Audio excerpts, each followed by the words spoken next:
નમસ્કાર. ચારુતા વિદ્યામંડળ સંચાલિત Nalini Arvind T Patel arts કોલેજમાં આપનું હાર્દિક સ્વાગત છે. મિત્રો, આપ જોઈ રહ્યા છો નલિની પોડકાસ્ટ. આજે આપની સમક્ષ જોડાઈ ગયા છે નલિની કોલેજના ઇતિહાસ વિભાગના એચઓડી શ્રી ડૉક્ટર વિપુલભાઈજી પરમાર. સાહેબ શ્રી આપનું હાર્દિક સ્વાગત છે. મિત્રો, આમની વાત કરીએ તો એમના પરિચય વિશે આપણે જાણીએ તો તેમને 8થી વધુ પુસ્તકો લખ્યા છે, તેમજ 15થી વધુ સંશોધન લેખો પ્રસિદ્ધ કર્યા છે, તેમજ રાષ્ટ્રીય અને આંતરરાષ્ટ્રીય સેમિનાર પર પણ તેમની મહત્વની ભાગીદારી રહી છે. મિત્રો, તેમણે faculty development program, faculty induction program તેમજ શોર્ટ ટર્મ કોર્સમાં પણ મહત્વની ભાગીદારી છે અને વિવિધ વેબિનારમાં પણ મહત્વની ભાગીદારી છે. સરને ફરીથી આવકારીશું. સર, આપનું હાર્દિક સ્વાગત છે. Thank you. ખૂબ ખૂબ આભાર હિતેશભાઈ. સર, સામાન્ય રીતે ધોરણ 12 પછી જ્યારે વિદ્યાર્થી વિષયની પસંદગી કરવાનો હોય છે ત્યારે એને ઘણી મૂંઝવણો હોય છે. તો ઇતિહાસ વિષય પસંદ કરવો હોય તો એના સંદર્ભે પણ ઘણા પ્રશ્નો હોય છે. તો સર, ઘણા પ્રશ્નો હું તમારી સમક્ષ મૂકીશ. ઓકે. તો પ્રથમ પ્રશ્ન એ છે સર કે ઇતિહાસ એટલે શું અને તેનું મહત્વ શું છે? હા, બહુ આભાર. ખૂબ ખૂબ આભાર હિતેશભાઈ. શરૂઆત આપણે કરીએ તો તમે ખૂબ સરસ પ્રશ્ન પૂછો. એમાં આપણે શરૂઆત કરીએ તો ઇતિહાસ એટલે શું, એનો શાબ્દિક ગુજરાતીમાં અર્થ કરીએ તો ઇતિ વત્તા હ વત્તા આસ, એટલે આ પ્રમાણે હતું અથવા આ પ્રમાણે બન્યું. ભૂતકાળની માનવની એવી પ્રવૃત્તિઓ છે કે એનો અભ્યાસ વૈજ્ઞાનિક ઢબે કરવો ખૂબ જ જરૂરી છે. બિલકુલ સર. અને આજના આ યુગમાં આપણે જોઈએ તો આપણો સંસ્કૃતિ, આપણો વારસો, આપણી જે રહેણી કહેણી છે, આપણો કલ્ચરલ છે, આ બધું જાણવું વિદ્યાર્થીઓ માટે ખૂબ જ આવશ્યક છે. અને એટલે જ છે એ સરકાર છે એ ઇન્ડિયન નોલેજ સિસ્ટમ જેવા પ્રોગ્રામો છે એ શરૂ કરી છે. ભારતીય જ્ઞાન પરંપરા જેવા વિષયો શરૂ કરવાની જરૂરિયાત એટલા માટે પડી છે કે ઇતિહાસ છે એ વિદ્યાર્થીથી અળગો થતો જાય છે. જી સર, બિલકુલ સર. એટલે ક્યાંક ને ક્યાંક ઇતિહાસની મહત્વતા તમે અહીં બતાવી દિન પ્રતિદિન વધી રહી છે. જી સર, જી. તો એ પ્રમાણે બીજો પ્રશ્ન પણ એ થાય છે સર કે ઇતિહાસ આપનો પસંદગીનો અને રસનો વિષય કઈ રીતે, એના કોઈ પણ કારણો તમે દર્શાવશો? ખૂબ સરસ પ્રશ્ન પૂછો હિતેશભાઈ. આમ તો હું છે એ ગુજરાતી વિષય અને ગુજરાતી સાહિત્યમાં રસ ધરાવનાર વ્યક્તિ હતો.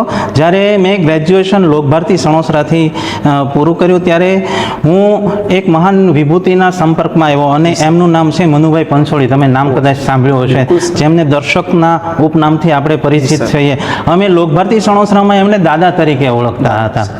દાદાના વર્ગોમાં બેઠા હોઈએ, એમના વ્યાખ્યાનો સાંભળતા હોઈએ, એમની આજુબાજુના સંપર્કમાં હોઈએ ત્યારે દાદા છે એ એમના ઇતિહાસ સંદર્ભે અવનવા પ્રસંગોની રજૂઆત કરતા હતા. જેમ કે એથેન્સ છે, સ્પાર્ટા છે, રોમ છે, વિશ્વનો ઇતિહાસ છે, ભારતનો ઇતિહાસ છે, ગુજરાતનો ઇતિહાસ છે. આ સંદર્ભે એમણે અવનવા ઉદાહરણો અમને આપતા. અને એ સંદર્ભે જોઈએ તો મનુભાઈ પંસોળીની ઘણી નવલકથાઓ મેં વાંચી, કનૈયાલાલ મુનશીની ઘણી નવલકથાઓ વાંચી, ઝવેરચંદ મેઘાણીની ઘણી નવલકથાઓ વાંચી. આ બધી ઐતિહાસિક નવલકથાઓ હતી અને એ નવલકથાઓમાંથી છે હું ઇતિહાસ તરફ જિજ્ઞાસા વૃત્તિ ઢળે એ તરફ હું આકર્ષાયો. એટલે મારા ઇતિહાસ વિશેનો ઉદ્ભવ અથવા તો આપણે એમ કહી શકીએ કે ઇતિહાસ વિષય તરફ હું પ્રેરાયો તો એ મારું મૂળ છે એ લોકભારતી સણોસરા છે, આમ હું કહી શકું. બિલકુલ સર. મતલબ ઇતિહાસમાં આપની પસંદગીનો રસનો વિષય એક સાહિત્ય દ્રષ્ટિથી ઐતિહાસિક દ્રષ્ટિ. હા, મનોજ ખંડેરિયાએ બહુ સરસ એક ગઝલમાં કીધું તો હતું કે જ્યાં પહોંચવાની ઝંખના હતી વર્ષોથી ત્યાં જ મન પહોંચતા પાછો વળે એમ પણ બને. જી સર, ચોક્કસપણે તમારા શબ્દોને અમે આવકારીએ છીએ. સર, એવી રીતે ઇતિહાસના સંદર્ભમાં વિદ્યાર્થીનો એ પણ પ્રશ્ન હોય કે શા માટે ઇતિહાસ વિષય પસંદ કરવો હોય તો નલિની કોલેજને જ પસંદ કરી? બહુ સરસ. જ્યારે હું અહીંયા નલિની કોલેજમાં એક અધ્યાપક તરીકે આવ્યો ત્યારે વિદ્યાર્થીઓ પાસે તમને જેમ અત્યારે મૂંઝવણના પ્રશ્નો છે એમ અનેક પ્રશ્નો વિદ્યાર્થીઓને પણ હતા. જી સર. તો આ ઇતિહાસ વિષયમાં અમારે 2 અનુભવી ફેકલ્ટી છે. જી સર. એક પોતે હું અને મારા સહ અધ્યાયી વિનોદભાઈ મુંજપરા. જી સર. 2025-26નું વર્ષ આપણે જોઈએ તો અમારા ઇતિહાસ વિભાગ માટે બહુ સારું રહ્યું, કારણ કે 95 વિદ્યાર્થીઓ છે ઓલ ઓવર સેમ 6ની અંદર ટોપ 10માં પસંદગી થયા છે. એમાં 15 વિદ્યાર્થીઓ ઇતિહાસ વિભાગના છે. ચોક્કસ. એવી જ રીતે સેમ 3ની અંદર તમે જોઈએ તો સેમ 3ની અંદર પણ એ જ રીતે રેશિયો છે, 13 વિદ્યાર્થીઓ પસંદગી પામ્યા છે ઇતિહાસમાં. સેમ 1ની અંદર તમે જુઓ તો 12 વિદ્યાર્થીઓ ટોપ 10માં પસંદગી પામ્યા છે. એટલે ઓલ ઓવર રિઝલ્ટનો રેશિયો તમે જુઓ તો ખૂબ જ સારો રહ્યો છે. આ ઉપરાંત ઇતિહાસ વિભાગની અંદર જુદી જુદી એક્ટિવિટીઓ કરવામાં આવે છે, જુદી જુદી સહઅભ્યાસિક પ્રવૃત્તિઓ કરવામાં આવે છે. અને એનાથી છે એ વિદ્યાર્થીઓ આ 2 રૂમ છે એના ઓરડામાંથી બહાર નીકળી અને બહારની દુનિયામાં એ પોતે પોતાના અભ્યાસનું કેન્દ્ર બનાવી શકે. જી સર. જેમ કે ઐતિહાસિક પ્રવાસ અમે દર વર્ષે છે એ એક ઐતિહાસિક પ્રવાસ ફરજિયાત વિદ્યાર્થીઓ પાસે કરાવીએ છીએ. શા માટે? તો કે હું અહીંયા સ્થાપત્ય કલામાં લોક સિસ્ટમ ભણાવી હોય તો હું એમને ગમે તે રીતે સમજાવીશ પણ એ સમજશે નહીં. પણ હું રાણકી વાવ પાટણ લઈ જઈ અને એ રૂબરૂ રાણકી વાવમાં જે લોક સિસ્ટમથી આખી વાવ ઊભી થઈ છે એ હું બતાવું તો રૂબરૂ એ દ્રશ્ય ઊભું થઈને વિદ્યાર્થી તરત સમજી શકે. અત્યારના શિક્ષણમાં આ એક બહુ મહત્ત્વની કડી સાબિત થશે કે વિદ્યાર્થીઓને ફક્ત 2 ઓરડામાં નહીં પણ એને બહાર લઈ જઈને પણ એમને શિક્ષણ આપવું ખૂબ જ જરૂરી છે. વિષય તજજ્ઞ વ્યાખ્યાનો. જી સર. નલિની કોલેજની એક પરંપરા રહી છે કે વિષય તજજ્ઞ, વિષયમાં નિષ્ણાત હોય એવા બહારના મહેમાનોને બોલાવી અને એવા 2 વ્યાખ્યાનો હોવા જોઈએ છે. વિદ્યાર્થીલક્ષી સેમિનાર. વિદ્યાર્થી ફક્ત છે એ પુસ્તકીય જ્ઞાનમાં ન રહે અને એ પોતે છે એ સંશોધન વૃત્તિમાં એ પોતે આગળ વધે એ માટે છે એ આ વખતે છે એ 2025 અને 26નું વર્ષ તમને ખ્યાલ હોય તો એક બહુ મોટા મહાન વિભૂતિના નામ ઉપરથી ઉજવાઈ રહ્યું છે, સરદાર વલ્લભભાઈ પટેલ. તો અમારા ઇતિહાસ વિભાગના FY, SY અને TYના વિદ્યાર્થીઓએ છે સરદાર વલ્લભભાઈના જીવન ઉપર આધારો સાથે 4 વ્યક્તિઓની ટીમે મળી અને એક સંશોધન પત્ર તૈયાર કર્યું છે. જી સર. અને ચારુતર વિદ્યા મંડળ ગુજરાતમાં પહેલું એવું મંડળ હશે કે વિદ્યાર્થીઓને સંશોધન પ્રવૃત્તિમાં છે એ ફંડ અને સહાય પૂરી પાડે છે. તો આવી જુદી જુદી ટીમને 80,000થી વધારે એ માનદ રકમની સહાયતા કરી છે. એ અમારા ઇતિહાસ વિભાગની એક બહુ મોટી ગૌરવની વાત કહી શકાય. દર વર્ષે છે એ 2 સેમેસ્ટર હોય છે. એક સેમેસ્ટરની અંદર ફરજિયાત અમે છે એ મ્યુઝિયમની મુલાકાત લઈએ છીએ, સંગ્રહાલયની મુલાકાત લઈએ છીએ, વ્યક્તિ વિશેષ મ્યુઝિયમ હોય તો એમની મુલાકાત લઈએ છીએ. શા માટે? તો કે મ્યુઝિયમની અંદર છે એ અનેકવિધ નમૂનાઓ પડેલા હોય છે અને એ નમૂનાઓથી વિદ્યાર્થી પરિચિત થાય અને ભવિષ્યમાં એને આગળ અભ્યાસ માટે છે એ ખૂબ જ ઉપયોગી સાબિત થાય. તો સરદાર મેમોરિયલ પટેલ તમે જોયું છે, કરમસદમાં આવેલું છે. તેની અહીંયા આપણું એક બહુ સરસ ગુજરાતનું સારામાં સારું મ્યુઝિયમ કહી શકાય સરદાર પટેલ મ્યુઝિયમ. વડોદરાનું મ્યુઝિયમ છે. ત્યાર પછી છે એ ગુજરાતમાં આવેલા જુદા જુદા મ્યુઝિયમો અમે જ્યારે મોકો મળે છે ત્યારે છે એ અમે આ રીતે વિદ્યાર્થીઓને છે એ લઈ જઈએ છીએ. આ ઉપરાંત છે એ વિદ્યાર્થીઓ છે એ નેશનલ અને ઇન્ટરનેશનલ જેવા સેમિનારો થતા હોય, ડિપાર્ટમેન્ટમાં થતા હોય છે, કોલેજોમાં થતા હોય છે. તો આ સમય દરમિયાન વિદ્યાર્થીઓ જે છે એમાં સહભાગી બને છે. તો એમને પણ ભવિષ્યમાં પેપર કઈ રીતે રજૂ કરવું, પેપર કઈ રીતે લખવું, એવા મહાન વ્યક્તિઓના પરિચયમાં આવે, મહાન ઇતિહાસકારોના પરિચયમાં આવે. તો આ પણ એક ઇતિહાસ વિભાગની એક સારામાં સારી પ્રવૃત્તિ થઈ રહી છે. અને ભવિષ્યમાં હવે અમે એક નવો આગળના વર્ષમાં એક નવો કોન્સેપ્ટ લઈને આવી રહ્યા છે, વોક એન્ડ ટોક. ચાલતા જવું અને ઇતિહાસ જાણવો. ખૂબ જ સરસ. આજુબાજુના જે પણ કાંઈ પ્રાદેશિક ઇતિહાસ રહેલો છે, દાખલા તરીકે રવિશંકર મહારાજનું રઢુ ગામ છે, રઢુ ગામની અંદર બહુ સારો ઇતિહાસ સંચવાયેલો છે. અહીંયા આપણું સરદાર પટેલ છે તો સરદાર પટેલની રિલેટિવ ઘણી એવી સામગ્રીઓ છે કે એ વિદ્યાર્થીઓને જે જોવી જોઈએ. ઘણા સત્યાગ્રહીઓ છે, એ સત્યાગ્રહીઓ વિશે છે એ આપણે વિદ્યાર્થીઓને માહિતગાર કરવા જોઈએ. આવો એક પ્રોગ્રામ કરવા જઈ રહ્યા છે વોક એન્ડ ટોક નામનો, કે જેનાથી વિદ્યાર્થીઓ છે એ વધારેમાં વધારે છે એ રસ અને રુચિથી છે એ આગળ વધી શકે. આ ઉપરાંત છે એ આર્કાઇવ્સ મેનેજમેન્ટ, આર્કાઇવ્સ અભિલેખાગાર કચેરી જેને આપણે કહીએ છીએ, એવો એના વ્યવસ્થાપન માટે છે એ વિદ્યાર્થીઓને એક સર્ટિફિકેટ કોર્સ પણ અમે ચલાવી રહ્યા છીએ.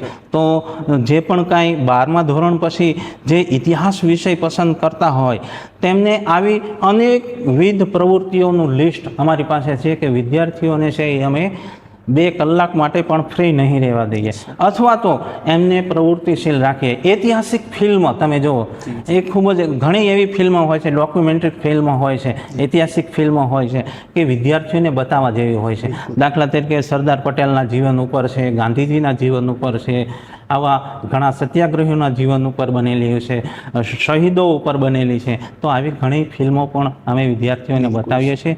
વિદ્યાર્થીઓને મહત્તમ રસ અને રુચિ પડે એવા મહત્તમ પ્રોગ્રામો અમે કરી રહ્યા છીએ. આ માટે હું કહું છું કે એક ઇતિહાસ તમારે જો પસંદ કરવો હોય તો તમારે આ નલિની કોલેજમાં પસંદ કરવો જોઈએ. અને એટલા માટે કે નલિની કોલેજમાં આવા 2 ઉત્સાહી વિદ્યાર્થી પ્રિય એવા અધ્યાપકો છે કે તમને તમારા નાના ભાઈ મોટા ભાઈની જેમ તમને આગળ એક જ્ઞાનની દિશામાં લઈ જશે. સર ખૂબ જ સરસ આવી એક વિચારધારા છે. ચોક્કસપણે સર, નલિની કોલેજમાં શા માટે ઇતિહાસ વિષય પસંદ કરો એના વિશે તમે જે જણાવ્યું એમાં સર મને ક્યાંક ને ક્યાંક એ પણ દેખાયું કે વિદ્યાર્થી માત્ર પુસ્તકીય જ્ઞાન નહીં પરંતુ સર્વાંગી વિકાસ પણ તેનો થાય, વ્યક્તિગત વિકાસ પણ થાય ને ઐતિહાસિક ઘટના સ્થળો પણ તમે જે બતાવવાની વાત કરી સર ખૂબ જ સરસ. એમાં જે વિદ્યાર્થીની સમજણ છે એ ખરેખર મેળવી શકે, વાસ્તવિક જ્ઞાન મેળવી શકે, એના વિશે તમે ખૂબ જ સરસ સમજાવ્યું સર. આભાર સર. એ જ પ્રમાણે હવે જ્યારે વિષય પસંદગી કરે વિદ્યાર્થી ત્યારે એને એક પ્રશ્ન એ પણ ઉદ્ભવે સર કે કોલેજ પછી ઇતિહાસ વિષયમાં ગ્રેજ્યુએશન કર્યા પછી કઈ કઈ તકો રહેલી છે, એના વિશે તમે શું કહેશો? ખૂબ સરસ પ્રશ્ન પૂછો હિતેશભાઈ. આ પ્રશ્ન હું થોડોક વિસ્તારથી જવાબ આપી શકું કે વિદ્યાર્થીઓ હું છેલ્લા 10 વર્ષથી જોઉં છું. જી સર. તો વિદ્યાર્થીઓ જે 10 વર્ષ છેલ્લા 10 વર્ષ છે એમાં વિદ્યાર્થીઓ મહત્તમ છે એ સ્પર્ધાત્મક પરીક્ષાઓમાં વધારે છે એ તૈયારી પાછળ પોતાનો સમય પાવે છે. અને ક્લાસ 1 થી લઈ અને જીપીએસસી યુપીએસસીના વિદ્યાર્થીઓ તમે જુઓ તો એમની પહેલી પસંદગી ઇતિહાસ વિષય પાછળ રાખવા પાછળની હોય છે. નલિની કોલેજમાં છેલ્લા 3 વર્ષ અમે નોકરીમાં આવ્યા ત્યારથી તમે જોઈએ તો નલિની કોલેજમાં સૌથી પહેલા વિષય ભરાતો હોય તો એ ઇતિહાસ વિષય છે. શા માટે? તો કે વિદ્યાર્થીઓ આ સ્પર્ધાત્મક પરીક્ષાના માહોલમાં તન્મય બની ગયેલા છે. અને એ સ્પર્ધાત્મક પરીક્ષાઓમાં 40 થી 45 માર્કનું છે એ ઇતિહાસ અને ભારતીય સંસ્કૃતિનો વારસો વિષય ઉપર પૂછાઈ શકાય છે. એટલે આ એક ખૂબ જ મહત્ત્વની બાબત કહી શકાય. ત્યારબાદ છે એ તમે જુઓ કે જેમને શિક્ષક બનવું છે એ શિક્ષક બનવું હોય તો એમાં ધોરણ 1 થી લઈ અને 12 સુધી એ પોતે સામાજિક વિજ્ઞાનના શિક્ષક બની શકશે. જી સર, બિલકુલ. અને જે વિદ્યાર્થીઓ ગ્રેજ્યુએશન પૂરું કર્યું છે અને આગળ અભ્યાસ કરવો છે તો એ પોતે તમે અહીંયા જુઓ તો સરદાર પટેલ યુનિવર્સિટી જે છે અને આપણે એક CVM યુનિવર્સિટી વિદ્યાનગરની અંદર છે, તો ત્યાં ગ્રેજ્યુએશન પછી MA થી PhD સુધીના બધા જ અભ્યાસક્રમો અવેલેબલ છે. જી સર. એટલે અહીંથી નલિની કોલેજમાંથી અભ્યાસ પૂર્ણ કર્યા પછી પણ એમને જો આગળ અભ્યાસ કરવો હોય અને એ અભ્યાસ પૂર્ણ કર્યા પછી એમને પ્રોફેસર અથવા અધ્યાપક બનવા માટેની એક ઉત્તમ તકો રહેલી છે. કારણ કે ગુજરાતની મોટાભાગની કોલેજો જે છે એ કોલેજોમાં તમે જુઓ તો દરેક જગ્યાએ છે એ ઇતિહાસ વિષય છે એ ચાલે છે. જી સર. અને એ ઇતિહાસ વિષયમાં અધ્યાપક તરીકેની ભરતી થવાની એટલે વિદ્યાર્થી આ દિશામાં પણ છે એ આગળ વધી શકે. આ ઉપરાંત છે એ અભિલેખાગાર કચેરીમાં પણ ઇતિહાસમાં અભ્યાસ કરીને આગળ વધી શકે છે. મ્યુઝિયમ છે. આ ઉપરાંત છે એ ટુરિઝમ મેનેજમેન્ટ છે, એમાં પણ એક તકો રહેલી છે. તો લેખન અને સંશોધન ક્ષેત્રે પણ ઘણી તકો રહેલી છે. તો આ બધી જુદી જુદી તકો એ ગ્રેજ્યુએશન પછી પણ એમને ઉપલબ્ધ છે. જી સર, આભાર સર. એ પ્રમાણે સંક્ષિપ્તમાં યુપીએસસી અને જીપીએસસી જેવી સ્પર્ધાત્મક પરીક્ષામાં ઇતિહાસનું શું મહત્વ રહેલું છે સંક્ષિપ્તમાં સમજાવશો? હા, એટલા માટે કે તમે જુઓ કે અત્યારે પહેલું પેપર જે આવે છે જનરલ નોલેજનું આવે છે એમાં પણ ઇતિહાસ જી, વિષય સર. અને એનું કન્ટેન્ટ પૂછાય છે. જી, સર. આ ઉપરાંત એ યુપીએસસી અને જીપીએસસીની જે મેઇન એક્ઝામો જે હોય છે જી, સર. એમાં મેઇન સબ્જેક્ટ તરીકે પોતાનો ઇતિહાસ વિષય પસંદ કરી અને પાસ થનારા વ્યક્તિઓ ખૂબ જ વધારે છે. જી સર. એટલે આ દ્રષ્ટિએ પણ છે એ ઇતિહાસ ખૂબ જ ઉપયોગી સાબિત થઈ શકશે અને ભવિષ્યમાં એમને આગળ વધવું હોય તો ઇતિહાસ વિષય રાખી અને એ પોતે આગળ વધી શકશે. જી બિલકુલ સર, ખૂબ સરસ સર, આભાર સર. એ પ્રમાણે ધોરણ 12 પછી વિદ્યાર્થીઓની જે મૂંઝવણના તમે પ્રશ્નોના રૂપે જવાબ કહ્યા, તો સર વિદ્યાર્થીઓને આપનો કોઈ સંદેશ આપવા માંગતા હોય તો? હા, જરૂર હું કહી શકું કે જો તમારે ઇતિહાસ વિષય પસંદ કરો તો ભવિષ્યમાં વિપુલ તકો રહેલી છે અને ઇતિહાસ વિષય પસંદ કરશો તો તમને અહીંથી નલિની કોલેજનું એક ઉત્તમ વાતાવરણ મળી રહેશે, સારા અધ્યાપકો મળી રહેશે અને એ ઇતિહાસ એક ભાવિ ઘડતર ની પ્રક્રિયા નથી પણ તમને એક જીવન નિર્માણ માટે અમે એક આગળ એક સારા નાગરિક બનાવી રહ્યા છે એવું હું માનું છું. એટલે ચોક્કસપણે માઇનોર મેજર ગમે તે સબ્જેક્ટ રાખી અને તમે ઇતિહાસ વિષય પસંદ કરી અને તમે તમારી ઉજ્જવળ કારકિર્દી આગળ વધારી શકો છો એવું હું હિતેશભાઈ ચોક્કસપણે કહી જી શકું. સર, ચોક્કસ. સર વિદ્યાર્થીઓના જે મૂંઝવણરૂપી જે પ્રશ્નો હોય હા. એના ખૂબ સરસ રીતે તમે જવાબ આપ્યો, એના માટે સર ખૂબ ખૂબ આપનો આભાર. સર આ પોડકાસ્ટમાં એ હેતુ કે ઇતિહાસ વિશે પસંદ કરવો હોય તો શા માટે કરવો જોઈએ એના પણ પ્રશ્નો હતા, એના પણ તમે જે જવાબ આપ્યા એનો પણ માટે સર તમારો ખૂબ ખૂબ આભાર. મિત્રો, જે પ્રમાણે ઇતિહાસની વાત કરી, ઇતિહાસ વિષય કેમ પસંદ કરવો જોઈએ એના વિશે ખૂબ સરળ અને સચોટ અને વાસ્તવિક ભાષામાં જેમણે જે જવાબ આપ્યો એના માટે આપણો સરનો આભાર માન્ય છે. મિત્રો, આવી જ રીતે અન્ય વિષયોની પણ માહિતી મેળવવા માટે આપણી સાથે જોડાઈ રહેજો. નવી માહિતી સાથે, નવા વિષય સાથે, નવા એપિસોડમાં આપણે મળીશું નલિની પોડકાસ્ટમાં. જય હિન્દ.